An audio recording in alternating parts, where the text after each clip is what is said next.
И есть вопросы, которые желательно, чтобы секундант задал игроку при подготовке до поединка, ну и даже до начала подготовки, во время подготовки. Ну и давайте посмотрим, какие это вопросы вот из нашего опыта.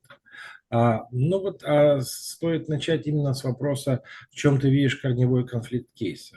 Почему этот вопрос важен? Потому что, не поняв или неправильно поняв основной конфликт кейса, даже если вы разрешите этот конфликт, то вряд ли это будет удачей для переговорщика. Но вы просто решили какую-то второстепенную задачу, а главная задача, главная угроза, главный конфликт остался висеть над вами.